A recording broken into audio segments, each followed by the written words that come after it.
Hello everyone, मैं कल्पना अपने channel में आप सभी का स्वागत करती हूँ। तो देखिए, आज का हमारा जो चैप्टर है क्लास 10th का जो आपका भूगोल चल रहा है उसका आज हमें 6th नंबर चैप्टर देखना है, क्योंकि इससे पहले 5 चैप्टर हम लोग कवर कर चुके हैं। और अगर अभी तक आपने ये 5 चैप्टर नहीं देखे हैं तो प्लेलिस्ट में जाके देख लीजिए, क्योंकि वाले जो चैप्टर हैं आपके बहुत ज़्यादा इंपॉर्टेंट है। ठीक है, और आज का हमारा जो चैप्टर वो है विनिर्माण उद्योग, यानी इंडस्ट्री से रिलेटेड आपका चैप्टर है पूरा। पहली बात तो आपका पूरा ही जो भूगोल है आपका कुछ इसी प्रकार का रहा है। ये भी चैप्टर आपका बहुत ज़्यादा इंपॉर्टेंट हो। अगर आप चैनल पर नए हो और अभी तक आपने चैनल को सब्सक्राइब नहीं किया है तो चैनल को सब्सक्राइब करके बगल में लगे बेल आइकन को प्रेस कर दीजिएगा, ताकि आप तक नोटिफिकेशन पहुंचे सबसे पहले। तो चलिए चैप्टर को स्टार्ट करते हैं। एक स्टोरी दी हुई है छोटी सी, इसको हम पढ़ लेते हैं। दिवाली के अवसर पर हरीश अपने माता पिता के साथ बाजार गया, मार्केट गया। उन्होंने उसके लिए क्या लिए? कपड़े लिए, जूते लिए। ठीक है, उसकी माँ ने क्या लिया? बर्तन लिए, चीनी, चाय, मृदा के द्वीप। ठीक है, दीप यानी आपके दिए लिए। ठीक है, ये सब चीजें खरीदी गई। हरीश ने देखा कि दुकानें अत्यधिक सामान से भरी, यानी बहुत सारा सामान रखा हुआ था। चीजों को इतनी अधिक मात्रा में देखकर वह हैरान हो गया। अरे उसको लगा कि ये सब चीजें आएंगी कहाँ से, आती कहाँ से हैं। उसके पिता ने समझाया कि जूते, कपड़े, चीनी आदि बड़े उद्योगों में मशीनों द्वारा बनाए जाते। कोई ऐसा तो है नहीं कि जूते हों या फिर आपके कपड़े या चीनी हो, भगवान ने बरसा दी, आपने जैसे बरसात के लिए आपने उठा लिया, जो उसमें लटके हुए हैं कपड़े हवा में और आपने खींच लिए। तो ऐसा तो कुछ है नहीं। एक जगह बनाए जाएंगे, एक पर्सनल जगह होगी ना, तो घर घर में बनाए जाएंगे। ठीक है, एक जगह बनाए जाएंगे, मशीनों के द्वारा बनाए जाएंगे, कुछ लोगों का श्रम लगेगा तब जाके चीजें बनती हैं। तो उद्योगों यानी इंडस्ट्री में बनाए जाएंगे और मशीनों द्वारा बनाए जाएंगे। और छोटे उद्योगों में बर्तन बनाए जाते हैं। बड़े बड़े उद्योग क्या है आपके बताए गए कि जूते, कपड़े, चीनी वगैरह। और अगर हम छोटे उद्योग की बात करें तो उधर पे आपको बर्तन बनाए जाते हैं, तथा दिए जैसी व्यक्तिगत तौर पर कारीगरों द्वारा घरेलू उद्योगों में बनाई जाती है। कुछ आपकी चीजें ऐसी होती हैं जो घरेलू उद्योगों में बनाई जाती है। जैसे आप दीपक की बात करें यानी दिए की बात करें, तो दिए आपके क्या है? दिए कहाँ बनाए जाते हैं? घर पर ही तो बनाए जाते हैं, यानी घरेलू उद्योग हो गया आपका। अब चलिए आगे देखते हैं, क्या आप इन उद्योगों के विषय में जानते हैं? नहीं जानते हैं तो आज जान लेंगे इस चैप्टर में। वैसे तो जानते हैं और नहीं जानते हैं जो कुछ, तो चैप्टर में जान लेंगे। चलिए आगे देखते हैं। कच्चे पदार्थ को मूल्यवान उत्पाद में परिवर्तित कर अधिक मात्रा में वस्तु के उत्पाद को विनिर्माण या वस्तु निर्माण कहते हैं। पहली बात तो आप लोग ये समझिए कि विनिर्माण क्या कहलाता है। तो विनिर्माण कहलाता है वस्तु निर्माण, और वस्तु निर्माण क्या कहलाता है? तो आपका कोई कच्चा पदार्थ होगा। ठीक है, कच्चे पदार्थ को मूल्यवान उत्पाद, यानी कोई ऐसा पदार्थ है जिसको हम उपयोग में नहीं ला सकते हैं। ठीक है, लेकिन उस मूल्यवान से क्या बनाया जाता है? उस कच्चे पदार्थ से अगर ऐसा उत्पाद परिवर्तित कर दिया जाए जो अधिक मात्रा में वस्तु के उत्पादन को, ये जो आपका उत्पादन होता है, जो कच्चे माल से एक ऐसी वस्तु उत्पादित कर दी जाती है जो हमारे काम में आ जाए, उसको हम कहते हैं विनिर्माण, यानी वस्तु का निर्माण। तो पहली बात तो आपको समझ में आ गया होगा कि विनिर्माण क्या होता है। क्या आप जानते हैं कि कागज लकड़ी से, जो कागज है आपका, अगर आप देखेंगे और अगर आप लकड़ी देखेंगे तो क्या आप कह सकते हैं कि कागज लकड़ी से बनता है, लेकिन वास्तविकता में ऐसा है कि कागज जो है आपका लकड़ी से बनता है, हरे पेड़ पौधों से बनता है। ठीक है, चीनी जो है आपकी, जो चीनी है आपकी गन्ने से बनती है। अगर आपके सामने गन्ना और चीनी रख दिया जाए तो आप तो उसको कहेंगे ही नहीं कि गन्ने से चीनी बन जाती है। वो तो आपको पता है कि गन्ने से चीनी बनती है। अगर आप इससे अनजान हो, अगर आपको चीजें रख दी जाए सामने तो आप बता ही नहीं पाएंगे, लेकिन हाँ वास्तविकता में चीजें ऐसी बनती हैं। ठीक है, और देखिए लोहे इस्पात, लोहे अयस्क से, यानी लोहे इस्पात की चीजें किससे बनती है? लोहे अयस्क से निकाली जाती है। ठीक है, और एल्युमिनियम बॉक्साइट से निकाला जाता है। क्या आप यह भी जानते हैं कि कई किस्म के कपड़े ऐसे रेशों से बनते हैं जो रेशा उद्योग में बनते हैं। यानी कुछ आपके रेशे क्या होते हैं? प्राकृतिक होते हैं, यानी जो हम उगाते हैं, जैसे आपका रेशम वगैरह। ठीक है, रेशम हो गया जिसके हम कीट पालन करते हैं, कपास हो गया आपका, पटसन हो गया। लेकिन कुछ आपके लायलॉन वगैरह के रेशे आते हैं, वो हम खेतों में नहीं उगाते। ठीक है, यानी वो आपके कहाँ पे बनते हैं? वो आपके उद्योग यानी इंडस्ट्री में बनते हैं। तो आगे देखिए क्या है। द्वितीय कार्यों में लगे व्यक्ति, द्वितीय कार्य, प्राथमिक कार्य, तृतीय कार्य, ये सब चीजें हमने किस में पढ़ते हैं हम लोग? तो ये सब चीजें आपकी इकोनॉमी की है। ठीक है, तो इकोनॉमी में जो आपका द्वितीय कार्यों में लगे व्यक्ति, द्वितीय कार्य आपका जो आपकी इंडस्ट्री किस में आती है, यानी जो आपके उद्योग आते हैं वो इकोनॉमी में द्वितीय कार्य में रखे गए हैं। ठीक है, तो द्वितीय कार्य में लगे व्यक्ति कच्चे माल को परिष्कृत वस्तुओं में परिवर्तित कर देते हैं, यानी जो कच्चा माल इनको मिलता है उसको किस में परिवर्तित कर देते हैं। जैसे इनको क्या मिलता है? कपास मिल जाए इनको। ठीक है, कपास मिल जाए। अब कपास तो हम डायरेक्ट पहन नहीं सकते हैं, कोई पहनने वाली चीज तो है नहीं कपास, लेकिन जब ये द्वितीय कार्यों में लगेगा, यानी जब ये इंडस्ट्री में जाएगा तो उधर पे क्या होगा? उधर पे इसको परिवर्तित करके कपड़ों में चेंज कर दिया जाएगा, जिससे हम उसको पहन सकते हैं, यानी कुछ ऐसा चीज बना दिया जाएगा, ऐसी वस्तु बना दी जाएगी, ऐसी वस्तु में परिवर्तित कर दिया जाएगा उस कच्चे माल को जो हमारे उपयोग के लायक हो, यानी जो हमारा संसाधन बन जाए। जैसे देखिए स्टील, कार, कपड़ा उद्योग, जो आपके स्टील, कार, कपड़ा उद्योग हैं, बेकरी तथा पेय पदार्थों संबंधी उद्योग में लगे श्रमिक इसी वर्ग के अंतर्गत आते हैं। तो ये जो आपके उद्योग जो भी हैं वो सारे उद्योग किसमें आते हैं? द्वितीयक कार्यों में आते हैं। और जो आपका स्टील, कार यानी स्टील उद्योग, अगर बात करें कार जहाँ बनाई जाती है, जहाँ पे कपड़े बनाए जाते हैं, जहाँ पे बेकरी बनाई जाती है, जहाँ पे पेय पदार्थ का क्या मतलब है आपका? चाय कॉफी वगैरह, ठीक है। तो इससे संबंधित जो उद्योग है वहाँ पे जो श्रम लगा हुआ है, यानी वहाँ पे जो लोग काम करने के लिए लगे गए हैं वो इसी वर्ग के अंतर्गत आते हैं। किस वर्ग के? द्वितीयक वर्ग के, ठीक है। और एक इसमें काम करते हैं, उद्योग में काम करते हैं। कुछ व्यक्ति सेवा प्रदान करने में रोजगार पाते हैं। क्या करते हैं? कुछ व्यक्ति जब हमें सेवाएं प्रदान कर देते हैं, सेवाएं प्रदान करने से क्या मतलब है इसको थोड़ा आगे समझेंगे, ठीक है। इस अध्याय में हम द्वितीय क्रियाओं के अंतर्गत विनिर्माण उद्योग के विषय में पढ़ेंगे। तो इन लोगों ने बता दिया कि हम क्या करेंगे, कि इधर पे हम क्या करेंगे, द्वितीय क्रियाओं के बारे में ही पढ़ेंगे। तो सेवा उत्पादन में आपको बता दूं कि मतलब सेवाएं प्रदान, जैसे एक डॉक्टर है, एक इंजीनियर है, या फिर आप बोल दें इसका कि एक टीचर है। तो क्या टीचर कोई चीज को उत्पाद करता है? क्या वो आपको कुछ उत्पाद बना के दे देता है? नहीं देता ना। क्या वो आपको बुक बना के देता है? नहीं। वो मात्र आपको शिक्षा और ज्ञान देता है, वो बुक्स को आपको पढ़ा देता है, ठीक है। यानी वो आपको एक तरफ से आपकी सेवा कर रहा है, यानी सेवा प्रदान करता है। बुक बनाना थोड़ी ना टीचर का काम है। बुक तो कौन बनाता है? हरे पेड़ पौधे काटे जाएंगे, फिर उन पेड़ पौधों से क्या बनाई जाती है? वो कागज बनाए जाते हैं, और कागज से क्या किया जाता है? बुक बनाई जाती है। तो वो चीज तो आपके उद्योग में चली जाएगी, यानी इंडस्ट्री में चली जाएगी। लेकिन अगर टीचर है तो वो टीचर क्या करता है? सेवाएं प्रदान करता है, ठीक है। यानी वो हमें शिक्षा देता है, वो चीजों को पढ़ाएगा हमें। तो देखिए किसी देश की आर्थिक उन्नति विनिर्माण उद्योग के विकास से मापी जाती है। तो जो हमारी आर्थिक उन्नति किसी देश की मापी जाएगी तो वो वस्तुओं के बनने से, निर्माण से माप ली जाएगी ना, कि कितनी वस्तुएं देश में बन रही हैं, ठीक है। तो इस प्रकार से कितने की बिक्री हो रही है, तो उस चीज से चीजें आपकी आर्थिक स्थिति में आ जाएंगी। देखिए विनिर्माण का महत्व क्या है, आखिर वस्तुओं के बनने का महत्व क्या है? तो विनिर्माण उद्योग सामान्यतः विकास की तथा विशेषता आर्थिक विकास की रीढ़ समझे जाते हैं। विकास की यानी देश में विकास हो रहा है तो उस चीज के लिए, और विशेषकर आर्थिक विकास। तो ऐसा तो है नहीं कि हम क्या कर चलें, इधर पे आप फ्री में चीजें दे चलें, यानी हमने बड़ा बड़ा उद्योग लगा रखा है, इंडस्ट्री लगा रखी हो, हमारी चीजें बिल्कुल क्या करें कि उसको फ्री में दे चलें। तो ऐसा तो है नहीं। एक आर्थिक विकास होगा, ठीक है, चीजों को बेचा जाएगा, उसमें पैसा लगेगा, उसमें टैक्स भरा जाएगा आपका, यानी तरह तरह की चीजें होती हैं। यानी आर्थिक विकास का रीढ़ माना जाता है उद्योग, क्योंकि विनिर्माण उद्योग न केवल कृषि के आधुनिकीकरण में सहायक है, वरन द्वितीयक व तृतीयक सेवाओं में भी रोजगार उपलब्ध कराकर कृषि पर हमारी निर्भरता को कम करता है। यानी कहने का क्या मतलब है कि विनिर्माण उद्योग जो हमारे हैं, जो वस्तुएं बनाई जाती हैं, वो न केवल कृषि के आधुनिकीकरण, ठीक है, मतलब न केवल कृषि का आधुनिकीकरण, यानी आपका इधर पे कृषि के लिए मात्र सहायक नहीं है, इसके अलावा द्वितीयक तथा तृतीयक सेवाओं में रोजगार उपलब्ध कराकर। कैसे?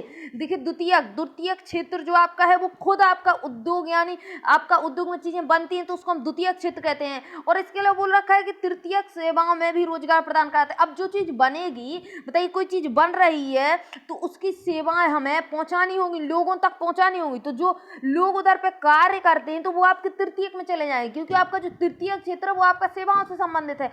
तो जो लोग उस चीज की जो बनी बनाए प्रोडक्ट है उसका जो सेवाएं प्रदान करेंगे, उस चीज में जो रोजगार मिलेगा वो उस चीज में चला जाएगा, यानी तृतीयक क्षेत्र में चला जाएगा। तो अब इससे क्या होता है कि द्वितीयक और तृतीयक सेवाओं में रोजगार उपलब्ध हो जाता है, तो इससे हमारी कृषि पर निर्भरता कम हो जाती है। और कृषि पर निर्भरता ऐसी है, कभी कभी सूखा पड़ जाता है, कभी कभी क्या हो जाता है, कभी कभी आपकी बाढ़ आ जाए, कहीं किसी क्षेत्र में बाढ़ आ जाए, कहीं किसी क्षेत्र में सूखा हो जाता है, तो फिर क्या है, कृषि की निर्भरता तो हमें तो खाने नहीं देगी ना।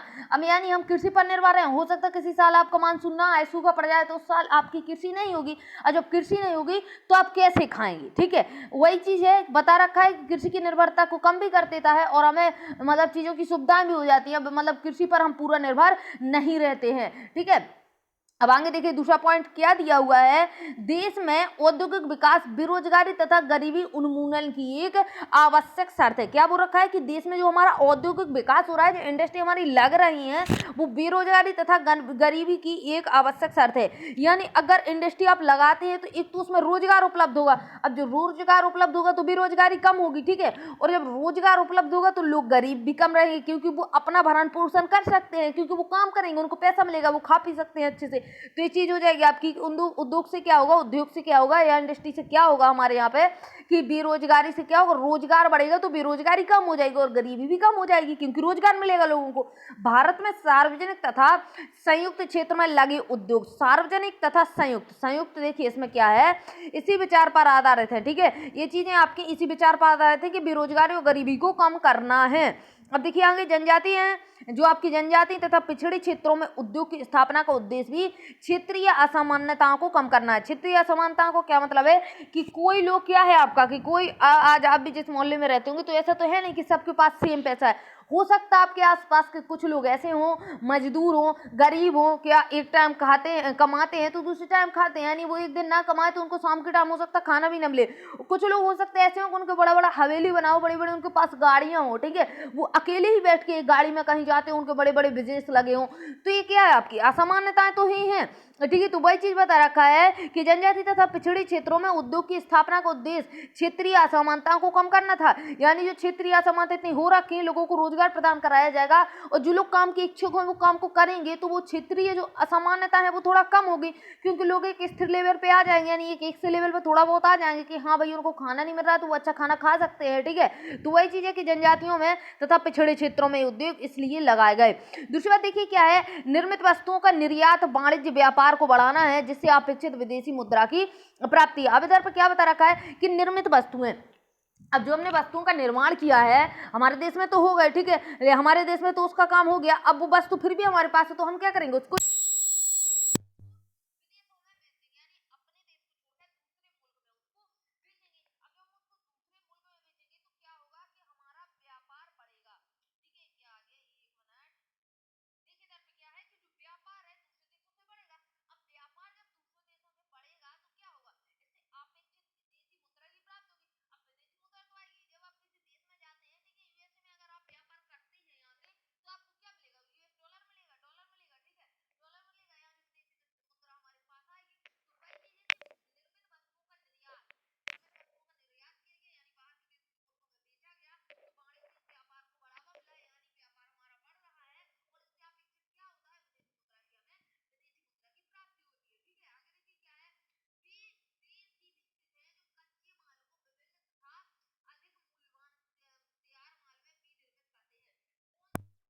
ये कहने का क्या मतलब है, ये लोग ये कहना चाहते कि कच्चा माल है और अगर कच्चे माल को बहुत अच्छे यानी बहुत मूल्यवान तरीके से उसको निर्मित करते हैं, ठीक है, अगर आप अच्छी तरीके से तो उसको निर्मित करेंगे, किसी चीज को बहुत ही अच्छी तरीके से बनाते हैं तो उसका जो मूल्य होगा क्या होगा, बढ़ेगा। अब जब मूल्य बढ़ेगा तो क्या रहेगा, विनिर्मित करते हैं यानी अच्छी तरीके से जो निर्मित करते हैं चीजों को तो क्या होगा, उसका रेट बढ़ेगा और प्राइस बढ़ेगा। अब प्राइस बढ़ेगा तो क्या होगा, वो देश क्या होंगे आपके विकसित होंगे। ठीक है, भारत का विकास विविध व शीघ्र औद्योगिक विकास में निहित है, यानी भारत का विकास जो है काफी आपका उद्योग इंडस्ट्री जो आपकी इंडस्ट्री वगैरह है इसमें आपका है। यानी आगे देखिए कृषि तथा उद्योग एक दूसरे से पृथक नहीं है, यानी ये चीजें अगर आप सोचें कि कृषि को भाई आप अलग कर दें, उद्योग को अलग कर दें, दोनों चीजों को अलग अलग कर दें तो ऐसा नहीं है। ये क्या है, ये चीजें एक दूसरे से जुड़ी हुई हैं। अगर कृषि नहीं रही तो उद्योग भी नहीं चलेगा, अगर उद्योग में डिस्टर्बेंस होती है तो कृषि भी किसी काम की नहीं है। ठीक है, तो देखिए ये चीजें क्या है, एक दूसरे से जुड़ी हुई है। तो देखिए पृथक नहीं है, ये अलग नहीं है, ये एक दूसरे के पूरक पूरक यानी जुड़े हुए हैं। ठीक है, आगे देखिए उदाहरण में देखिए भारत में कृषि पर आधारित उद्योग ने कृषि पैदावार बढ़ोतरी को प्रोत्साहित किया है। यानी भारत में जो कृषि पर आधारित उद्योग हैं, यानी कृषि से जो आपके उद्योग चलते हैं, यानी जैसे आप बात करेंगे इधर पे अगर कहीं उद्योग में चीनी बन रही है, ठीक है, अब चीनी बनानी है तो चीनी क्या है, चीन से तो बन नहीं जाएगी, उसमें क्या होगा आपका गन्ना लगेगा। अब गन्ना कहाँ से आएगा, गन्ने तो आपके कहाँ से मिलते हैं, गन्ने तो आप खेती से ही मिलेंगे ना, कृषि करने से ही मिलेंगे। अब मान लीजिए कहीं पर कपड़ा बनता है कपास का, ठीक है, आपको सूती कपड़ा मिलता है तो अब कपास कहाँ से लाएंगे आप, या पटसन की आपका पटसन का कुछ बोराबारी बोरी वगैरह आपकी बनती है। तो अगर ऐसे उद्योग लगे हैं तो उनको कृषि से वो जुड़े हुए हैं, क्योंकि जब तक कृषि नहीं होगी, कृषि में कपास नहीं पैदा होगी तो वो उद्योग चलेगा कैसे। ठीक है, तो ये चीज होता है आपका, वही चीज बता रखा है कि भारत में कृषि पर आधारित उद्योग ने कृषि पैदावार बढ़ोतरी को प्रोत्साहित किया है। यानी अगर हम कृषि पर आधारित उद्योग जो हैं तो अगर उद्योग में चीजें बिक रही हैं, उद्योग को जरूरत है तो लोग बाग क्या है कि उस कृषि में क्या करेंगे, लोग बाग उस साइड आप अपने जाएंगे, यानी कृषि लोग बाग और करेंगे क्योंकि उनको पता है इससे उन्हें अच्छा मिल रहा है। यानी अगर वो कपास उगाते हैं और वो चीज़ उद्योग में जाती है तो उनको उद्योग से पैसा मिलेगा, ठीक है। तो इसलिए लोग बाग कृषि की तरफ आकर्षित होंगे। ये उद्योग कच्चे माल के लिए कृषि पर निर्भर है। अब देखिए क्या है कि एक दूसरे पर हो गए ना निर्भर, कि ये चीज इस पर निर्भर है और ये चीज इस पे निर्भर है। अगर आप इस पूरे पैराग्राफ को एक बार रिपीट करेंगे तो आपको समझ आ जाएगा कि आखिर इनका क्या है, ठीक है। भारत में कृषि पर आधारित उद्योग ने कृषि पैदावार बढ़ोतरी को प्रोत्साहित किया है। यानी अगर कृषि लोग कर रहे हैं, कृषि की साइड आकर्षित है तो उद्योग की वजह से है। और मेन चीज क्या है कि ये उद्योग कच्चे माल के लिए कृषि पर निर्भर है। अगर इन्हें कच्चा माल चाहिए तो कृषि पर निर्भर है। हो गई दोनों चीजें आपकी जुड़ी हुई, ठीक है। इसलिए इसको क्या कहते हैं कि कृषि और उद्योग क्या है आपके एक दूसरे के पूरक हैं तथा इनके द्वारा निर्मित उत्पाद क्या है आपके। जैसे देखिए सिंचाई के लिए पंप, ठीक है, सिंचाई के लिए लोग पंप बनाएंगे उद्योग, ठीक है। उर्वरक बनाएंगे, ठीक है। कीटनाशक दवाएं बनाएंगे। उर्वरक क्या है आपका जो है, जैसे कोई भूमि आपकी क्या होती है अनुपजाऊ, कम उपजाऊ होती है तो उसको क्या किया जाता है, उसमें उर्वरक डाल जाते हैं। या फिर किसी फसल में कीट वगैरह लग जाए आपका, ठीक है, तो उसमें कीटनाशक दवाएं डाली जाती है। प्लास्टिक पंप बनाए जाते हैं आपके, ठीक है, जिससे क्या है कि सिंचाई अच्छी तरह से हो सके। मशीनें बनाई जाएंगी ताकि कृषि में और आपका आधुनिकीकरण हो सके, ठीक है। कृषि औजार बनाए जाते हैं आदि पर किसान निर्भर है। तो ये सब चीजें जो है इन पर किसान निर्भर हो रही। कहाँ से बनती हैं आपकी, उद्योग से ही तो बनती है, ठीक है। यानी एक दूसरे से चीजें जुड़ी हुई हैं, समझने की कोशिश करिए इसको, ठीक है। इसलिए विनिर्मित उद्योग के विकास तथा स्पर्धा में न केवल कृषि उत्पादन को बढ़ावा मिला है अपितु उत्पादन प्रक्रिया भी सक्षम हुई है। फिर से देखिए इसमें क्या बता रखा है कि इसलिए क्या हुआ है कि विनिर्माण उद्योग के विकास तथा स्पर्धा में न केवल कृषि उत्पाद को बढ़ावा मिला है, यानी उसमें तो क्या है उत्पाद इसके विकास में और स्पर्धा में तो आपका बढ़ावा मिला ही है। और इसके अलावा जो बढ़ावा है वो क्या है आपका कि उत्पादन प्रक्रिया भी सक्षम हुई है, यानी उत्पादन प्रक्रिया भी अच्छी हुई है। अब देखिए आज वैश्वीकरण के युग में हमारे उद्योग को अधिक प्रतिस्पर्धी तथा सक्षम होने की आवश्यकता है। किसकी बात कर रहा है, वैश्वीकरण। वैश्वीकरण क्या है आपका ग्लोबलाइजेशन, यानी पूरा वर्ल्ड की बात कर रहा है। तो क्या बता रखा है कि आज वैश्वीकरण के युग में हमारे उद्योग को अधिक प्रतिस्पर्धी तथा सक्षम होने की आवश्यकता है। यानी अगर हम और देशों की बात करें, अगर और देशों से हम अपनी चीजें जोड़ते हैं, यानी हम उद्योग को अपना बनाते हैं तो क्या है स्पर्धा होगी, क्योंकि किसी और देश की चीज ज्यादा अच्छी है तो हमें अगर अपनी स्पर्धा बढ़ानी है तो हमें उस चीज को और अच्छा बनाना होगा, ठीक है। ऐसे मतलब जूता मान लीजिए, जूता, ठीक है, मान लीजिए ऐसे का जूता बहुत अच्छा बन के निकलता है और आपका उतना अच्छा नहीं निकलता है तो आपकी चीज क्यों बिक्री होगी, नहीं होगी ना बिक्री। तो हमें क्या करना पड़ेगा, इस चीज को और अच्छा बनाना पड़ेगा ताकि ये चीज क्या हो मार्केट में बिके। तो वही चीज है कि प्रतिस्पर्धा तथा सक्षम होने की आवश्यकता है। केवल आत्मनिर्भरता ही काफी नहीं है। आत्मनिर्भरता क्या मतलब है कि केवल हम अपने ऊपर आत्मनिर्भर ही काफी बात नहीं है कि हम अपने आप में आत्मनिर्भर हैं तो बस आप यही से बात छोड़ दें कि हम तो भाई आत्मनिर्भर हैं। हमारी वस्तुएं गुणवत्ता में अंतर्राष्ट्रीय स्तर की भी तभी हम राष्ट्रीय बाजार की प्रतिस्पर्धा कर पाएंगे। इसको बोल रखा है कि ना केवल हम आत्मनिर्भर ही काफी हम आत्मनिर्भर हैं, ये बात ओनली काफी नहीं है आपके लिए कि आप कहें कि भाई हम तो अपना 2 रोटी कमा लेते हैं, 2 पैसा कमा लेते हैं, 4 रोटी खा लेते हैं, ठीक है। क्या होता है कि अगर आपकी फैमिली में 10 लोग हैं, ठीक है, आप कमाने वाले हैं, तो अब आप ऐसा तो कह नहीं सकते कि भाई मैं तो आत्मनिर्भर हूं, मैं तो अपना 4 रोटी के लिए पैसा कमा लेता हूं, खा लेता हूं। आपको और जिम्मेदारी भी देखनी पड़ेगी, यानी आपको फैमिली के पूरे 9 लोग की जिम्मेदारी और देखनी पड़ेगी।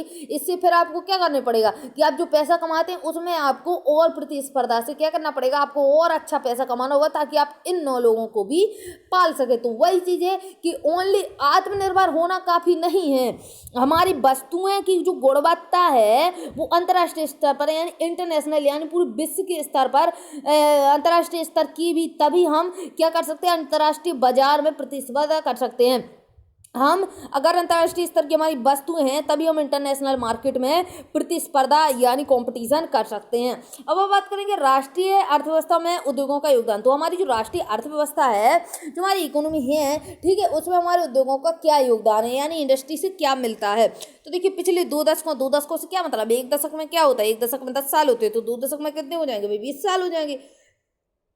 पिछले 2 दशकों से सकल घरेलू उत्पाद में विनिर्माण उद्योग, सकल घरेलू उत्पाद क्या है आपका GDP ग्रॉस डोमेस्टिक प्रोडक्ट, ठीक है, आपने बहुत नाम सुना होगा इसका। अब इसके बारे में हम लोग पढ़ेंगे धीरे धीरे। पिछले 2 दशकों में सकल घरेलू उत्पाद में विनिर्माण उद्योग का योगदान कितना रहा है, तो देखिए जीडीपी में हमारा जो योगदान रहा है कितना रहा है 27%। 27% में से 17 ही है, ठीक है, क्योंकि 10% भाग कहाँ कहाँ चला जाता है आपका, तो देखिए खनिज में चला जाता है, खनन और गैस तथा विद्युत ऊर्जा का योगदान है। तो 10% आपका इसमें है और आपका 17% इस चीज में चला जाता है। अब देखिए आगे क्या है, भारत के अपेक्षा अन्य पूर्वी एशियाई देशों में अन्य पूर्वी एशियाई देशों की बात कर रहा है, तो भारत के अपेक्षा अन्य पूर्वी एशियाई देशों में विनिर्माण का योगदान सकल घरेलू उत्पाद का क्या है, तो देखिए सकल घरेलू उत्पाद का 25 से 35% है, यानी इधर पे ज्यादा है, ठीक है। तो क्या है आपका, पिछले एक दशक से भारतीय विनिर्माण क्षेत्र में 7% प्रति वर्ष की दर से बढ़ोतरी हुई है। मतलब एक दशक यानी 10 साल की अगर आप बात करते हैं पिछली, तो क्या हुआ है कि पिछले एक दशक से भारतीय विनिर्माण क्षेत्र में, यानी भारतीय का जो भारतीय विनिर्माण यानी जो उद्योग वगैरह जो आपके लगे हुए हैं, इन क्षेत्रों में क्या हुआ है, 7% प्रति वर्ष की दर से इसमें बढ़ोतरी हुई है। बढ़ोतरी की यह दर अगले दशक में क्या हुआ है, 12% अपेक्षित की गई है। यानी कंपनियों ने बोला कि कुछ आपकी ऑर्गेनाइजेशन होते हैं, उन्होंने रिपोर्ट निकाली हुई है कि क्या है कि अगले दशक में क्या होगा कि हो सकता है 12% अपेक्षित करी गई है, ठीक है। अनुमान अपेक्षित क्या होता है, अनुमान लगाना। वर्ष 2003 से विनिर्माण क्षेत्र का विकास 9 से 10% प्रति वर्ष की दर से हुआ है, ठीक है। 9 से 10% बताइए, 9 से 10% विकास अच्छा हुआ है आपका। उपयुक्त सरकारी नीतियां तथा औद्योगिक उत्पाद में बढ़ोतरी के नए प्रयासों से अर्थशास्त्री का अनुमान है कि विनिर्माण उद्योग अगले एक दशक में अपना लक्ष्य पूरा कर सकता है। यानी जो ये लक्ष्य रखा हुआ है, इन्होंने बोल रखा है कि ये सब चीजें जो आपकी हो रही हैं, जो उत्पादन में बढ़ोतरी हो रही है, जो आपके औद्योगिक क्षेत्र अच्छे बढ़ रहे हैं, तो अर्थशास्त्री ने अनुमान लगाया है कि हाँ हम अपने लक्ष्य को पूरा कर सकते हैं। इस उद्देश्य राष्ट्रीय विनिर्माण प्रतिस्पर्धा परिषद, यानी कौन सा, राष्ट्रीय विनिर्माण प्रतिस्पर्धा परिषद यानी नेशनल मैन्युफैक्चरिंग आपका कॉम्पिटिटिवनेस काउंसिल की स्थापना की गई, यानी एक आपकी काउंसिल है, इसकी स्थापना करी गई है। अब हम बात करेंगे औद्योगिक अवस्थिति, यानी इनकी क्या अवस्थिति है कि जो आपकी इंडस्ट्री, इनकी अवस्थिति क्या है, इनकी स्थापना कहाँ करी जाती है, कहाँ पे हम इसको लगा सकते हैं। तो यानी हम कहीं भी लगा लें, ठीक है। अब तो इस चीज के लिए भी हमें चीजें देखनी पड़ती है कि कहाँ सुविधा है, हमें कहाँ हम इसको लगा सकते हैं। तो देखिए उद्योगों की स्थापना स्वभावतः जटिल है, यानी इसकी अगर हम स्थापना करते तो ये कोई आसान काम नहीं है, बहुत ही जटिल काम है। क्योंकि देखिए इससे क्या होता है, इसकी स्थापना कच्चे माल की उपलब्धता, अब हमें जहाँ पे इसको स्थापना करना है, जहाँ पे हम इसको रख सकते हैं, उद्योग को बना सकते हैं, इसकी स्थापना कर सकते हैं, तो हमें उधर पे क्या देखना होगा, फर्स्ट पहली बात हमें देखना होगा क्या यहाँ पे कच्चे माल की उपलब्धता है, क्या यहाँ पे कच्चा माल आना जाना आसानी से मिल सकता है। तो दूसरी बात हम श्रमिक देखेंगे, वहाँ पे क्या श्रम है, यानी लोग हैं वहाँ पे जो श्रम कर सकते हैं। तीसरी बात हम पूंजी देखेंगे, क्या पे पूंजी है। चौथी बात हम क्या देखेंगे, शक्ति के साधन देखेंगे, तथा बाजार आदि की उपलब्धता से प्रभावित होती है। अब यहाँ पे क्या है, इतनी चीजें आपकी बताई गई हैं कि एक तो पहली बात है बाजार पास में होनी चाहिए। बाजार पास में क्यों होना चाहिए, अब बाजार हो सकता है आपका इतना दूर हो जाए, इतना दूर हो जाए कि ट्रैक्टर आपके लगे उधर पे, मतलब वो चीज की कीमत बहुत ज्यादा बढ़ जाए बाजार तक आते आते, ठीक है। तो बाजार आसपास होना चाहिए, क्योंकि अगर हम जो चीज़ बनाते हैं तो हम आसानी से बाजार तक पहुंचा सके, ठीक है। कच्चे माल की उपलब्धता होनी चाहिए, हमें कच्चा माल आसानी से मिल जाना चाहिए, उधर पर श्रमिक होने चाहिए, पूंजी होनी चाहिए और शक्ति के साधन होने चाहिए। चलिए आगे देखते हैं, कुछ चीज़ें होनी चाहिए अगर आप इंडस्ट्री लगाते हैं तो, ठीक है। समझ जाइएगा, अगर आपको बिजनेस वगैरह इंडस्ट्री वगैरह लगाना है तो इस चीज़ों का ध्यान दें। इन सभी कारकों का एक स्थान पर पाया जाना लगभग असंभव है। एक स्थान पर ये चीज़ें आपको नहीं मिलेंगी, ठीक है, लगभग असंभव सा ही है। एक चीज है ना कि मतलब हर चीज तो आपको एक स्थान पर नहीं मिलेगी, लेकिन कुछ चीज तो हमें मिल सकती है, कुछ चीज ना मिले तो हम उसमें कर सकते हैं, एडजस्ट कर लेंगे, ठीक है। देखिए यहाँ क्या है, फलस्वरूप विनिर्माण उद्योग की स्थापना के लिए वही स्थान उपयुक्त है जहाँ ये कारक उपलब्ध हो। पहली बात तो इतने कारक आपके अगर हैं तो हम वहीं पे लगाएंगे, अथवा जहाँ इन्हें कम कीमत पर उपलब्ध कराया जा सकता है, ठीक है। हो सकता है ये चीजें आपकी थोड़ी दूर हो, लेकिन उधर से क्या है कि कम कीमत पर हम लोग इसको ला सकते हैं और वो चीजें हमें उपलब्ध हो सकती है। इतना ज्यादा पैसा ना लगे कि हमारी वस्तु जो हम बना लेकर रहे हैं, जो हम उत्पाद कर रहे हैं, वो वस्तु इतना महंगा हो जाए कि उसको मार्केट में कोई पूछे ही ना, ठीक है, यानी उसकी कोई पूछ ना रह जाए। तो ऐसा नहीं है, मतलब वहाँ से जो है वहाँ का आसपास ऐसी इंडस्ट्री ऐसी जगह पे हमें लगाना पड़ेगी कि जहाँ तो ये चीज़ें आपकी संभव हो, या फिर उसको कम कीमत पर चीज़ों को लाया जा सके। अब आगे देखिए क्या है आपका, औद्योगिक प्रक्रिया के प्रारंभ होने के साथ साथ नगरीकरण प्रारंभ हो जाता है। नगरीकरण क्यों प्रारंभ हो जाता है, समझिए।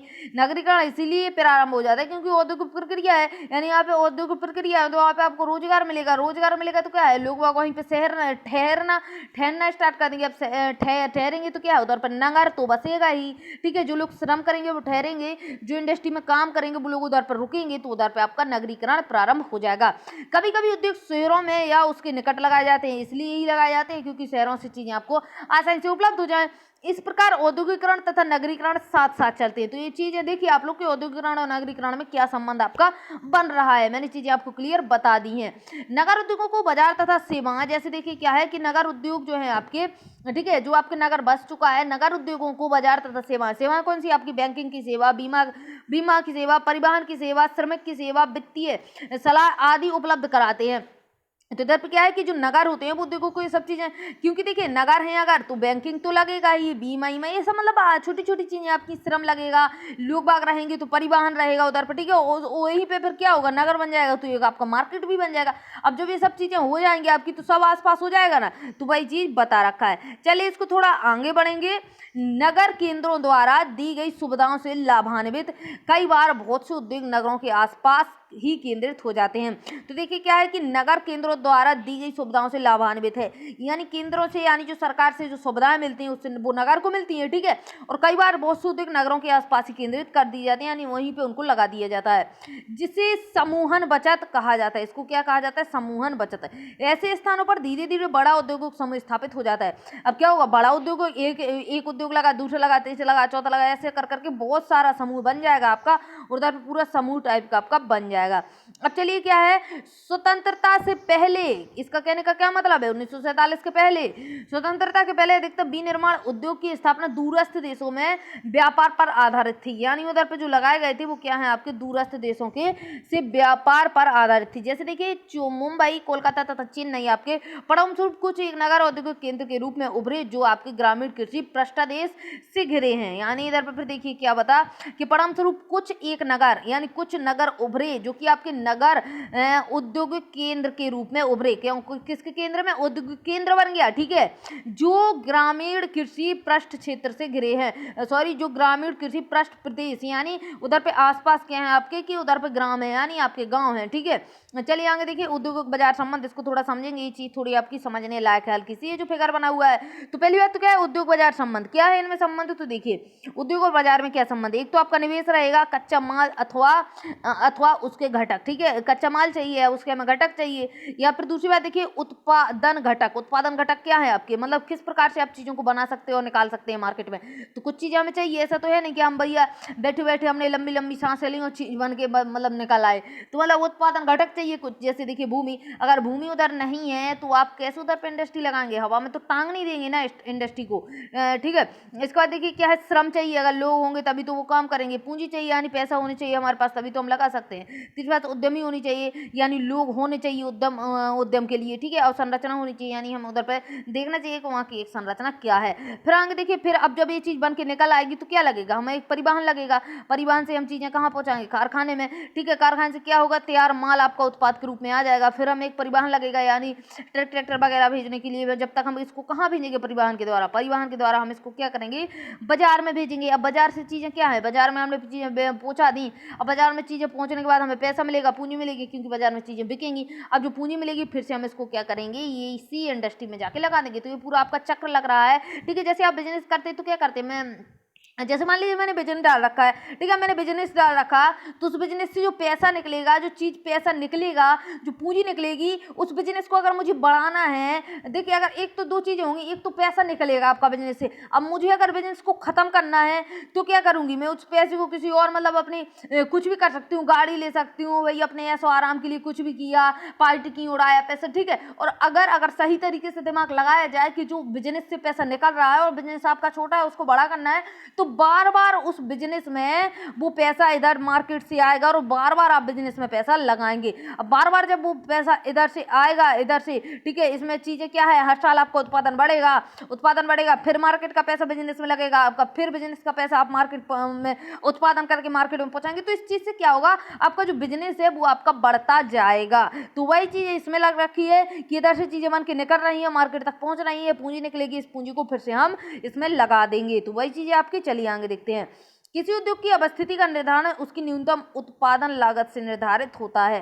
एक चीज और आपकी क्या होती है कि उसमें देखिए कि उसकी लागत भी हमें पता होनी चाहिए कि आखिर उसमें लागत हमारे पास कितनी है। सरकारी नीतियों का निपुण श्रमिकों की उपलब्धता भी उद्योग की अवस्थिति को प्रभावित करती है। तो क्या बता रखा है कि सरकारी नीतियां जो कुछ होती हैं उनका निपुण श्रमिकों की उपलब्धता भी क्या करती है, उद्योगों की अवस्थिति को प्रभावित करती है। अब इसमें क्या बता रखा है, एक फिर से दे दिया इन्होंने क्या किया, उद्योग की आदर्श अवस्थितियां, यानी उद्योग की क्या ऐसी आदर्श अवस्थितियां हैं। तो देखिए उस स्थान पर उत्पादन की लागत, यानी हमारे पास लागत होनी चाहिए। उस स्थान पर उद्योग की स्थापना का निर्णय, यानी हम एक निर्णय ले सक उत्पादन के वितरण की लागत, यानी हमारे वितरण यानी उत्पाद जो हमारा निकल रहा है वो हमें किस प्रकार से डिस्ट्रीब्यूट करना है उस चीज़ के बारे में, उस स्थान पर कच्चा माल प्राप्त करने की लागत। ठीक है, ये सब चीज़ें अगर मिलती हैं आपकी तो इधर पे आप एक इंडस्ट्री लगा सकते हैं। ठीक है, यानी हमें कच्चा माल मिलना चाहिए, उस स्थान पर उत्पादन की लागत मिलनी चाहिए, उस स्थान पर उद्योग की स्थापना करने का निर्णय हमारे पास होना चाहिए। यानी अगर हम किसी स्थान पर क्या करते हैं, एक उद्योग स्थापित करते हैं तो कुछ चीज़ें हमें जानकारी होनी चाहिए। ठीक है, तो जो चीज़ हम लोग पिछले उसमें पढ़ चुके हैं। अब चलिए आगे देखते हैं कि क्या है कि उद्योगों का वर्गीकरण कर दिया गया है इधर। ठीक है, उद्योगों का वर्गीकरण कर दिया गया है, किस प्रकार से किया हुआ है देखिए। रोजमर्रा के इस्तेमाल की विभिन्न औद्योगिक उत्पादों की सूची जो है आपकी क्या है, ट्रांजिस्टर, बिजली का बल्ब, वनस्पति तेल, सीमेंट, कांच का सामान, पेट्रोल, माचिस, स्कूटर, वाहन, दवाइयाँ, ये तो क्या है आपकी रोजमर्रा की चीजें हैं, रोज ही आप इसको उपयोग करते हैं। यदि हम विशेष मापदंडों के आधार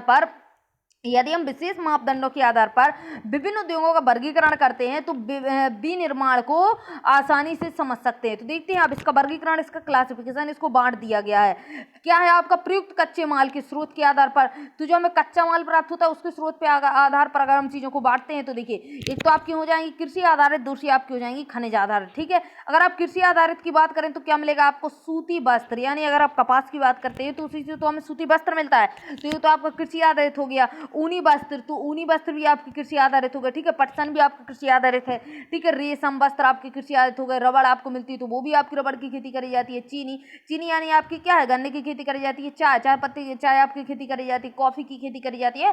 और कुछ आपको जो तेल मिलते हैं उनकी, जैसे आपका सरसों वगैरह का तेल हो गया। ठीक है, तो तिल वगैरह का तेल हो गया। ठीक है, तो उस चीज के लिए भी इसका क्या है कि इसकी कृषि करी जाती है। वो बात अलग है कि अगर आपको सीधा सरसों मिलता है तो आप, ऐसा तो है नहीं कि आप उसको चूस के उसमें से तेल निकाल लेंगे। पहले क्या होगा, वो सरसों कहाँ जाएगा, आपका इंडस्ट्री जाएगा, फिर हमें मिलेगा। यानी ये कुछ चीजें जो है आपकी इंडस्ट्री में, जैसे मान लीजिए कि जो चाय की पत्तियां हैं, जो पत्तियां हमने उसको कलेक्ट करके हमने उसको क्या करना पड़ेगा, हमें कच्चे माल के रूप में उसको इंडस्ट्री में भेजना पड़ेगा, तब जाके वहां पे वो हमारे काम मतलब हमारी यूज के लिए वो उधर से इंडस्ट्री से आएगी चीजें। ठीक है, और इसी प्रकार से आपको वनस्पति तेल है, अगर सरसों का तेल अगर आप सब्जी बनाते हैं उसकी, तो डायरेक्ट सरसों डाल के तो उसको बना नहीं लेते, पहले उसका तेल निकलता है। कैसे निकलता है, पहले हमें उसको इंडस्ट्री में भेजना पड़ेगा, तभी तो वो तेल के रूप में हमारे तक पहुंच पाएगा। यानी कुछ कच्चे माल आपके पहुंचाए जाते हैं जो हमारी कृषि से निकलते हैं और फिर वो हमारे बाद में काम आते हैं। अब देखिए खनिज आधारित क्या है, तो देखिए लोहा तथा इस्पात अगर हमें चाहिए तो डायरेक्ट हमें लोहा इस्पात नहीं मिलता है, या लोहा स्टील हमें डायरेक्ट नहीं मिलता है। हमें क्या करना पड़ता है, पहले उसकी खुदाई खनन के द्वारा क्या करना पड़ता है, हमें अयस्क निकालने पड़ते हैं, और जो अयस्क निकालते हैं उसको हमें इंडस्ट्री में भेजना पड़ता है, तो ताकि वो उधर से अयस्क में से लोहे को अलग कर सकें, यानी अलग अलग धातुओं को अलग करते हैं। और एक आपका सीमेंट मिल जाएगा, आपका एल्यूमिनियम, मशीन, औजार तथा पेट्रो रसायन, ये सब क्या है आपके खनिज आधारित हैं। आगे देखिए क्या है, प्रमुख भूमिका के आधार पर, तो देखिए आधारभूत उद्योग है, दूसरा आपका उपभोक्ता उद्योग है। तो क्या है आपके कि प्रमुख भूमिका के आधार पर भी दो भागों में बांट दिया। इधर पे क्या है, जिनके उत्पादन या कच्चे माल पर दूसरे उद्योग निर्भर रहते हैं। जैसे कि आपका अभी हमने देखा कि कुछ में क्या होता है कि जिनके उत्पादन या कच्चे माल दूसरे उद्योग पर निर्भर रहते हैं, यानी हमें कोई चीज़ बनानी है तो हमें उसके लिए कच्चा माल चाहिए, और जो कच्चा माल चाहिए वो भी हमें दूसरे ही उद्योग से मिले। जैसा अभी हमने देखा था कि अयस्क से अगर हम लोहे को निकालते हैं, ठीक है, अयस्क से हमने क्या किया, लोहे को निकाल लिया, तो वो एकमात्र लोहा है। ठीक है, रॉड के रूप में लोहा निकाल दिया। अब रॉड के रूप में अगर लोहा निकलता है तो आप उसको हर जगह यूज कर सकते हैं क्या, नहीं ना। जैसे आपको घर के आपको दरवाजे बनाने हैं, खिड़की बनानी है, तो वो जो कच्चा लोहा जो लोहा है वो कच्चे माल के रूप में दूसरी इंडस्ट्री में जाएगा। ठीक है, वहां से वो गेट बन के आएगा, तब जाके गेट हम अपने घर में लगाएंगे, तब जाके वो यूज होगा। ठीक है, वही चीज, यानी एक उद्योग दूसरे पर निर्भर हो सकता है। तो वही चीज बता रखा है, तांबा प्रगलन व एल्युमिनियम प्रगलन उद्योग। अब देखिए आगे क्या है कि एक होते हैं आपके उपभोक्ता उद्योग, जो उत्पादन उपभोक्ताओं के सीधे उपयोग हेतु होते हैं। जैसे देखिए चीनी, दंत मंजन, कागज, पंखे, सिलाई मशीन। ठीक है, तो ये चीज आपकी हो गई। दूसरी बात देखिए, पूंजी निवेश के आधार पर। पूंजी निवेश के आधार पर क्या है? पूंजी निवेश से क्या मतलब है? आपका पैसा का निवेश करना, पूंजी का निवेश करना। एक लघु उद्योग को परिसंपत्ति की एक लघु उद्योग को परिसंपत्ति की एक इकाई पर अधिकतम निवेश मूल्य से मूल्य के परिक्षेप में परिभाषित किया जाता है। यह निवेश सीमा समय के साथ परिवर्तित होती रहती है, यानी इसकी एक समय सीमा होती है, उससे परिवर्तित होती रहती है। अधिकतम स्वीकार्य निवेश के आधार पर की जाती है। निवेश मूल्य समय के साथ बदला गया है। वर्तमान अधिकतम निवेश 1 करोड़ रुपए तक स्वीकार्य है आपका। अगर इंडस्ट्री लगानी है तो पूंजी निवेश आपका 1 करोड़ होना चाहिए। स्वामित्वता के आधार पर तो ये आपका इंपोर्टेंट है, थोड़ा इसको पढ़िएगा ध्यान से। देखिए क्या है कि स्वामित्वता के आधार पर क्या है आपकी, तो देखिए एक सार्वजनिक क्षेत्र होते हैं आपके, एक निजी क्षेत्र और भी आपके दिए हुए हैं। सबसे पहले हम पढ़ेंगे सार्वजनिक क्षेत्र। तो देखिए सार्वजनिक क्षेत्र, आप इसका अगर नाम से ही बात करें तो आपको समझ में आ रहा होगा कि सार्वजनिक यानी सब जन के लिए, ठीक है।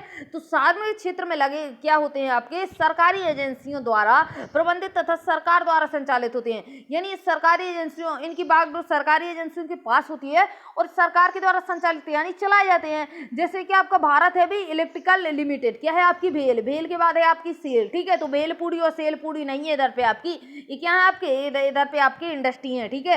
ये क्या है आपकी भेल, भेल कौन सी इंडस्ट्री आपकी, heavy electrical, Bharat heavy electrical limited तथा और steel authority of India limited, इसकी आपकी फुल फॉर्म एग्जाम में पूछी जाती है, इसको याद रखिएगा। तो सार्वजनिक क्या है आपका, सार्वजनिक क्षेत्र आप किसको कहेंगे, जिसकी बागडोर किसके पास हो, सरकार के पास हो और उसी को सरकार चलाती है, यानी वो हमारे खुद के नहीं होते हैं, सरकार द्वारा होते हैं, ठीक है, सरकार द्वारा चलाए जाते हैं। अब हम बात करेंगे निजी क्षेत्र। निजी क्षेत्र से भी आपको समझ में आ रहा होगा, निजी यानी खुद, ठीक है। तो निजी क्षेत्र के उद्योग जिनका एक व्यक्ति के स्वामित्व में और उसके द्वारा संचालित हो, लोगों के स्वामित्व में या उसके द्वारा संचालित होते हैं, जैसे कि टिस्को, बजाज ऑटो लिमिटेड तथा डाबर उद्योग। तो ये आपके टिस्को, बजाज ऑटो लिमिटेड या फिर डाबर आपके उद्योग जो है ये कैसे आपके निजी क्षेत्र के हैं। निजी क्षेत्र हो सकता है एक व्यक्ति पास उसकी बागडोर, यानी एक व्यक्ति उसको संचालित कर सकता हो सकता है। ऐसा होता है कि जैसे हमें कोई बिजनेस रन करना है, हमें कोई बिजनेस चलाना है, हम 4 दोस्त मिलकर उसको चला लें, तो ये भी आपका निजी ही रहेगा, हम 4 जन के बीच में। तो ये चीज होती है कि एक आपका सिंगल व्यक्ति भी चला सकता है या फिर कुछ लोग समूह बना के उसमें चला सकते हैं। इसके बाद देखिए क्या है संयुक्त उद्योग। अभी हमने देख लिया सार्वजनिक, निजी, अब हम देखेंगे संयुक्त। संयुक्त से क्या है आपका मिला जुला, तो नॉर्मल बात है, आपको समझ में आ गया होगा। जैसे देखिए वैसे उद्योग जो आपके राज्य सरकार और निजी क्षेत्र के संयुक्त प्रयास से चलाया जाए, यानी इसमें मतलब सरकार और निजी लोग दोनों इसमें इन्वॉल्व हों आपके, तो उसको हम क्या कहेंगे, उसको हम संयुक्त उद्योग कह देंगे।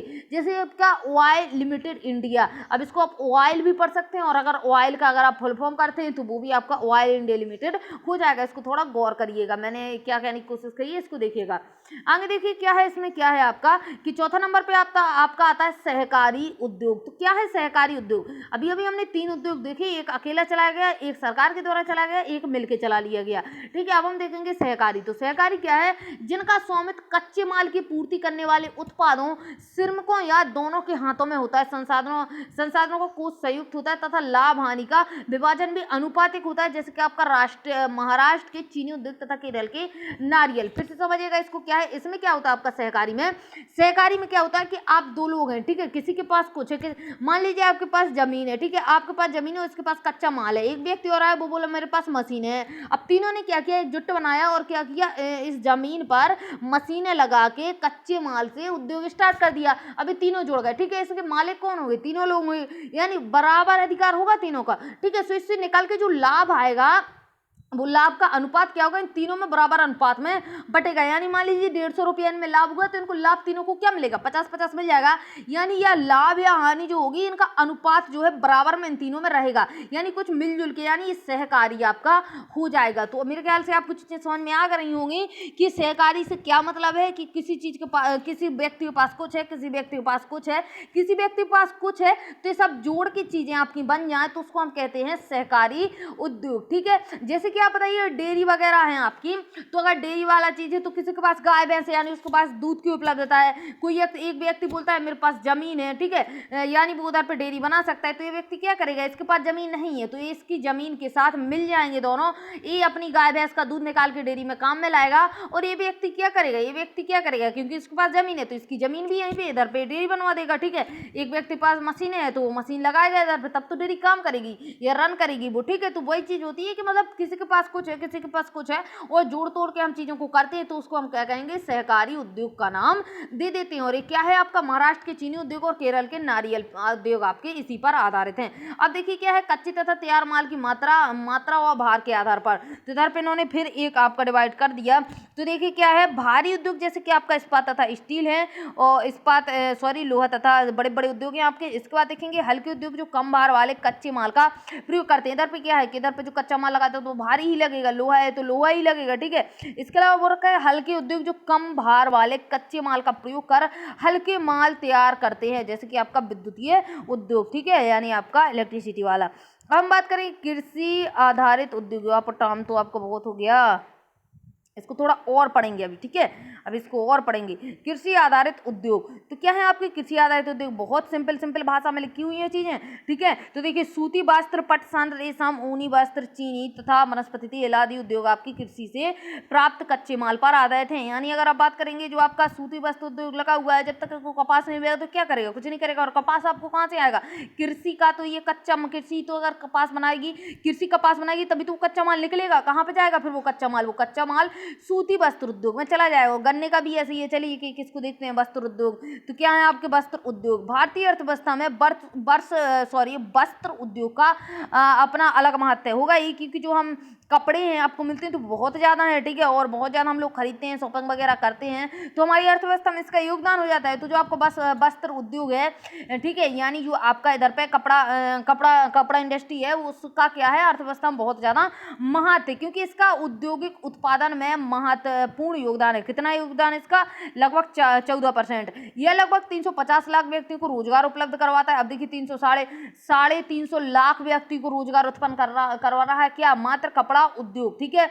इसके बाद क्या है, इसका लाभ व्यक्तियों को रोजगार उपलब्ध कराकर कृषि के पश्चात दूसरा बड़ा उद्योग है। यानी इसमें क्या है कि कृषि सबसे बड़ा है आपका, और इसके बाद ये है आपका कि इसमें जो लोग लग रहे हैं वो 350 लाख लग रहे हैं, तथा लगभग 24.6% विदेशी मुद्रा अर्जित करता है। यानी जो हमारा कपड़ा है वो कपड़ा बाहर भी जाता है, और बाहर से क्या होता है, विदेशों में जाता है, दूसरे मुल्कों में जाएगा। अब दूसरे मुल्कों में जाएगा तो भाई उधर पे हम फ्री में तो दे नहीं देंगे चीजों को, ठीक है, उधर पे क्या करेंगे, उसकी मुद्रा को लाएंगे विदेशों की। तो वो आपका वही बता रहा है कि 24.6% विदेशी मुद्रा अर्जित करता है। अंक देखिए सकल घरेलू उत्पाद में, सकल घरेलू उत्पाद क्या है आपका, जीडीपी, तो सकल घरेलू उत्पाद में इसकी भागीदारी लगभग कितनी है, 4%। वस्त्र उद्योग की बात करा है, ठीक है। और उसके बाद देश का यह अकेला उद्योग है जो कच्चे माल से उच्चतम अतिरिक्त मूल उत्पाद तक की श्रृंखला में परिपूर्ण तथा आत्मनिर्भर है। क्या वो रखा है कि जो कच्चे माल से उच्चतम अतिरिक्त मूल, यानी जो कच्चा माल है वो इसका सस्ता रहता है, लेकिन जब इसको कपड़ा बना के और मार्केट में बेचा जाता है तो ये क्या करते हैं, बहुत ही महंगे तरीके से बेचता है इसको, ठीक है।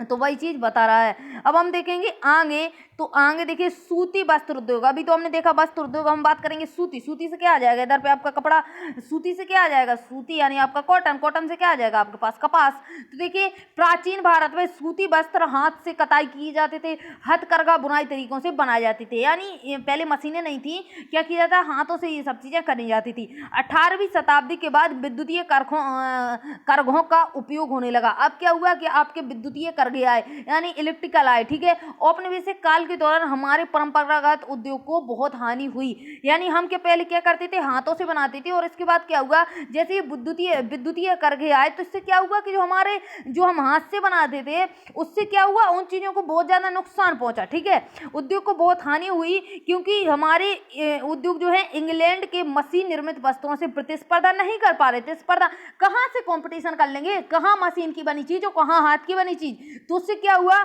हमारे यहाँ पे बहुत ज्यादा हानि हुई। अब चलिए आगे देखते हैं, आगे देखेंगे पहला सफल सूती वस्त्र उद्योग कहाँ पे लगवाया गया आपका, 1954 में मुंबई में लगवाया गया। याद रखिए एग्जाम में पूछ लेता है, फर्स्ट की बात है इसलिए पूछ लेगा, ठीक है।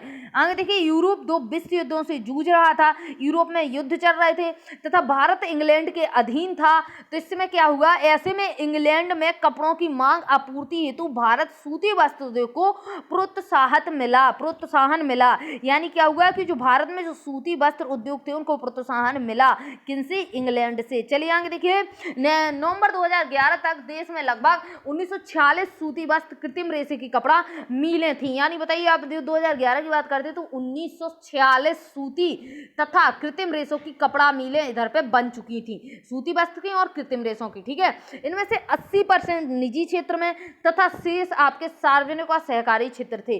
निजी क्षेत्र यानी लोगों का उस पर अधिकार था, और सार्वजनिक और सहकारी, आप सार्वजनिक से क्या मतलब है आपका, मतलब सरकार चलाएगी। ठीक है, और सहकारी से क्या है, कुछ लोग मिलकर इसको चलाएंगे। ठीक है, इनके अंतर्गत कई हजार छोटी इकाइयां जिनमें से 4 से 10 हथकरघे हैं। तो ये आपकी क्या है, हथकरघे हैं। आगे देखिए, आरंभिक वर्षों में सूती वस्त्र उद्योग क्या है, महाराष्ट्र तथा गुजरात के कपास उत्पाद क्षेत्रों तक ही सीमित थे। पहले क्या था कि जब ये लगाए गए स्टार्टिंग में, तो महाराष्ट्र में तो सबसे पहले लगाया गया, मुंबई में। ठीक है, और गुजरात भी आसपास है, तो यहाँ पे क्या है, यहीं तक सीमित रहा। लेकिन धीरे धीरे क्या हुआ, कपास की उपलब्धता, बाजार, परिवहन, पतनों की समीपता, श्रम, नमीयुक्त जलवायु आदि कारकों से इसकी स्थानीयकरण को बढ़ावा मिला। ठीक है, नमीयुक्त जलवायु से क्या है, नमीयुक्त जलवायु से इन्होंने कपास उगाना अच्छा कर दिया, श्रम मिला। ठीक है, लोगों ने काम किया, और क्या है, पतनों की समीपता, पतन अगर समीप है तो इन लोगों ने उसको क्या है, इन लोगों ने दूसरे मुल्कों में बेचने के लिए भी इन्हें अच्छी तरीके से चीज़ें मिल गई। परिवहन यानी इन्हें मतलब चीज़ को एक से दूसरी जगह भेजने के लिए इन्हें परिवहन अच्छा मिल गया, उधर पर सड़कें अच्छी मिल गई, मार्केट अच्छा मिल गया बेचने के लिए, कपास की उपलब्धता मिल गई। ठीक है, तो ये सब चीज़ें जब मिली तो क्या है कि इस उद्योग में बढ़ावा मिला। ठीक है, इस उद्योग का कृषि से निकट का संबंध है, कृषि का निकट से संबंध तो है ही भाई, कपास लगता है तो कृषि से निकट का संबंध रहेगा ही। और कृषकों, जैसे कि बताइए, कपास चुनने वालों, गांठ बनाने वालों, कताई करने वालों, रगाई करने वालों, डिजाइन करने वालों, पैकेट बनाने वालों और सिलाई करने वालों को यह जीविका प्रदान करने लगा। तो ये जो हमारे वस्त्र उद्योग लगे, तो इन सब चीजों से क्या हुआ, बहुत सारे रोजगार मिले और कुछ लोगों की जीविका चलने लगी। इस उद्योग के कारण रसायन, रंजक, मील स्टोर तथा पैकेजिंग और क्या है, पैकिंग सामग्री तथा इंजीनियर उद्योग की मांग बढ़ी। अब इससे क्या हुआ कि इससे क्या है कि रसायन रंजक यानी जो आपके रसायन रंजक हैं उनका मील स्टोर बना। ठीक है, उसकी मांग हुई। पैकेजिंग, ठीक है, अब ऐसा तो है नहीं कि वस्त्र लोग बेचेंगे घर घर, पैकेजिंग सामग्री यानी पैक करने के लिए सामग्री चाहिए और इंजीनियर भी चाहिए। ठीक है, तो उसकी मांग बढ़ी, फलस्वरूप इस उद्योग का विकास हुआ। अब जब चीजों की मांग बढ़ेगी तो क्या होगा, इसके फलस्वरूप विकास तो होगा ही हर चीज में। आगे देखिए, यद्यपि कताईकार आपका महाराष्ट्र, गुजरात तथा तमिलनाडु में केंद्रित हैं। जहां पे कताई होती है वो कौन कौन से केंद्र है आपके, महाराष्ट्र, गुजरात, तमिलनाडु हो गए। लेकिन सूती, रेशम, जरी और आपका कसीदाकारी आदि में बुनने के परंपरागत कौशल और डिजाइन देने के लिए बुनाई अत्यधिक विकेंद्रीकृत हो गई, यानी इसका कोई केंद्र नहीं बचा, मतलब हर जगह लोग वह काम करने लगे। भारत में कताई उत्पादन विश्व स्तर का है। ठीक है, इसको विश्व स्तर पर बोला जाता है। लेकिन बुना वस्त्र कम गुणवत्ता वाला है। बुना वस्त्र कम गुणवत्ता वाला क्यों है, कम गुणवत्ता वाला इसलिए है क्योंकि आज भी अगर मार्केट जाते हैं तो एक आपसे हाथ का बुना हुआ चीज रख दिया जाए, एक मशीन का बुना हुआ चीज। ठीक है, तो आप क्या करेंगे, जो आप मशीन की बुनी हुई शर्ट है आपकी नजर उस पर जाएगी, क्योंकि वो बहुत ही साफ तरीके से, वो बहुत ही अच्छी देखने की में लगेगी, इसकी अपेक्षा। ठीक है, तो वही चीज है कि भारत में कताई उत्पादन विश्व स्तर का था, लेकिन क्या है, बुना वस्त्र कम गुणवत्ता का क्यों था, क्योंकि यहाँ पे लोग काम हाथ से करते थे, तो उससे क्या हुआ कि वो कम गुणवत्ता का रहा। अब कम गुणवत्ता का जो चीज है तो उससे क्या है, मार्केट में क्या होगी, उसकी मांग कम हो जाएगी, क्योंकि यह देश में उत्पादित उच्च स्तरीय धागे का अधिक प्रयोग नहीं कर पाता। बुनाई का कार्य हथकरघों, विद्युत करघों व मिलों में होता था। ठीक है, आगे देखिए, हाथ से बुनी खादी कुटीर उद्योग के रूप में बुनकरों को उनके घरों में बड़े पैमाने पर रोजगार प्रदान करता था। तो इससे रोजगार आपका प्रदान हुआ। अब देखिए, अब हम आगे देखेंगे तो क्या है इधर पे आपका। अब देखिए, भारत जापान को सूत का निर्यात करता है। तो भारत जो है आपको जापान का सूत करने का, जो हम लोग हैं जापान को सूत का निर्यात कर देते हैं, यानी जापान को सूत बेच देते हैं। भारत में बने सूती वस्त्र के अन्य आयातक देश कौन कौन से हैं, यानी क्या है आपके कि जो आपके भारत में बने जो सूती वस्त्र हैं उनको कौन कौन देश लेते हैं। तो देखिए, संयुक्त राज्य अमेरिका है, यूएसए, इंग्लैंड, रूस, फ्रांस, पूर्वी यूरोपीय देश है, नेपाल, सिंगापुर, श्रीलंका और अफ्रीका के देश हैं। ठीक है, और चलिए आगे देखते हैं। तो आपका बढ़िया सा मैप दिया गया है, इसको हम बाद में देखेंगे। इसमें देखिए मैप में क्या दिया हुआ है, अगर आप गौर करें तो अगर आप इसको पढ़ना चाहें तो खुद से पढ़ लीजिएगा, क्योंकि जो आपके ब्लैक कलर के हैं क्या है, आपके सूती वस्त्र बताए गए हैं, यानी सूती वस्त्र उद्योग। जो रेड वाले हैं क्या बताए गए हैं, ऊनी वस्त्र, और जिस प्रकार के बने हुए आपके स्टार टाइप के रेशम वस्त्र उद्योग बताए गए हैं। तो आप देखिए, इधर पर रेड वाले आपके दिखाए गए हों और सारे आपके दिखाए गए हैं, तो आप इसको आसानी से पढ़ सकते हैं। अब इसमें क्या है, तकुओं की क्षमता के रूप में भारत को विश्व में दूसरा स्थान प्राप्त वक्त है। इसमें चीन का प्रथम स्थान है। भारत में इनकी संख्या लगभग कितनी है आपकी 2011 से 12 के अनुसार कितनी है 401.3 लाख थी और 1980 के दशक के मध्य में कताई क्षेत्र को भरपूर महत्व दिया गया था। यानी 1980 के अगर आप जाते हैं तो कताई क्षेत्र को भरपूर महत्व दिया गया था। सूती रेशे के विश्व व्यापार में हमारे देश की भागीदारी काफी महत्वपूर्ण है। अगर सूती रेशे की बात करें तो विश्व व्यापार जो होता है वो हमारा देश उसमें महत्वपूर्ण भूमिका निभाता है। यह कुल अंतर्राष्ट्रीय व्यापार का लगभग 1/4 भाग, कितना 1/4, बहुत ज्यादा होता है कि अंतर्राष्ट्रीय स्तर पर 1/4 भाग हमारा भारत करता है। लेकिन तैयार वस्त्र के कुल व्यापार में यह हिस्सा केवल 4% ही है। ठीक है, अगर तैयार पूरा वस्त्र है तो उसकी बात करेंगे तो वो 4% है। लेकिन अगर आप इधर पे 1/4 किसको बता रहा है तो देखिए सूती रेशे की बात कर रहा है। ठीक है, रेशे की बात करेंगे तो 1/4 है, लेकिन जो पूरा टोटल तैयार वस्त्र जिसको हम पहनते हैं तो उसकी बात करें तो ओनली 4% है। आगे देखिए हमारे कताई कारखाने विश्व पर प्रतिस्पर्धा कर रहे हैं, विश्व स्तर पर प्रतिस्पर्धा करने में लगे हुए हैं, कॉम्पिटिशन करने में लगे हुए हैं और हम जो सूत पैदा करते हैं उसका उपभोग करने में सक्षम है। लेकिन बुनाई और कताई तथा प्रक्रमण इकाइयां देश में उत्पन्न किए गए उच्च कोटि के धागे का उपयोग नहीं कर पाती हैं। तो इसी के कारण क्या है, इस क्षेत्र में कुछ ही बड़े और आधुनिक कारखाने हैं तथा अधिकतर छोटी और बिखरी हुई इकाइयां हैं। बड़े कुछ हैं लेकिन छोटे छोटे भी आपके हैं, जिसका उत्पादन स्थानीय बाजार की मांग को पूरा कर पाता है। यह इस उद्योग की एक बड़ी कमी है। इसके परिणामस्वरूप हमारे बहुत से कताई करने वाले सूती धागे का निर्यात करते हैं, जबकि परिधान निर्माताओं को कपड़ा आयात करना पड़ता है। ठीक है, परिधान निर्माता क्या है आपके, यानी पूरा टोटल कपड़ा बना दें, ठीक है, यानी पहनने वाला कपड़ा बना दें और इसको मतलब नॉर्मल आपका जैसे मतलब सीधा चादर जैसा कपड़ा है उसको आयात करना पड़ता है। ठीक है, आगे देखिए क्या है आपका, और क्योंकि समय तो आपका इधर पर काफी हो चुका है लेकिन अभी हम इसको पढ़ेंगे। देखिए क्या है कि इसमें क्या बता रखा है कि देखिए धागा 85 रुपए प्रति किलोग्राम की दर से बेचा जाता है। ध्यान दीजिए इसमें कितना अंतर आ जाता है। धागा देखें तो आप 85, लेकिन अगर यह पतलून के रूप में बेचा जाए तो इसको 800। तो आप देखिए कहाँ 85 कहाँ 800, अगर आप देखें तो लगभग 9-10 गुनी कीमत इसकी बढ़ चुकी है। ठीक है, और क्या है कि प्रति किलोग्राम में रेशे के धागे से कपड़ा तथा कपड़े से परिधान बनाने में प्रत्येक चरण पर मूल्य में वृद्धि होती है। बिल्कुल होगी, मूल्य में वृद्धि तो धीरे होती ही है, नॉर्मल है आपका। ठीक है, तो ये देखिए कहाँ 85 और कहाँ 800, बहुत ज्यादा अंतर है। आगे देखिए क्या है, यद्यपि लंबे रेशे वाली कपास के उत्पादन में महत्वपूर्ण वृद्धि आपके 9-10-11 में आपका कितना है 356 लाख गांठें तथा प्रत्येक 170 किलोग्राम, कितनी आपकी 170 किलोग्राम, ठीक है, दर्ज की गई थी। यद्यपि इसे आयात करने की आवश्यकता महसूस की जाती है। क्या किया जाता है कि इसको आयात करने की आवश्यकता महसूस की जाती है। विशेषता बुनाई व अन्य संबंधित क्षेत्रों में अनियमित विद्युत आपूर्ति को दूर करने तथा नई मशीनरी के उपयोग की आवश्यकता है। यानी उधर पे क्या है कि जो कुछ आपकी प्रॉब्लम आ रही है तो उसको दूर करने, यानी विद्युत अब नहीं मिल रही तो उसको लाने के लिए, और मशीनें नहीं है तो उसको मशीनों को चाहिए। अन्य समस्याओं में कम श्रमिक उत्पादकता तथा कृत्रिम वस्त्र उद्योग से प्रतिस्पर्धा आदि है। तो ये सब चीज़ें आपकी पटसन उद्योग, देखिए बहुत ज़्यादा टाइम आपका हो गया है लेकिन अब चैप्टर भी आपका बहुत सारा बचा हुआ है, लेकिन जब हम इसको कल पढ़ेंगे तो उसको बहुत थोड़ा स्पीड से पढ़ेंगे क्योंकि ये वाला चैप्टर आपका मुझे और आपको बड़ा पढ़ाना था, क्योंकि ये 2 पार्ट में हमें इसको कवर करना है, लेकिन ये लगभग 3 में ना चला जाए। कल इसको हम थोड़ा स्पीड से पढ़ेंगे, ठीक है। और ये जो आपका है ना, ये जो आपका पटसन उद्योग है, इससे हम इसको इधर से कल देखेंगे। तो इसमें क्या है आपका, हम कल इसी चैप्टर के साथ पटसन उद्योग के साथ। तब तक के लिए जय हिंद जय भारत।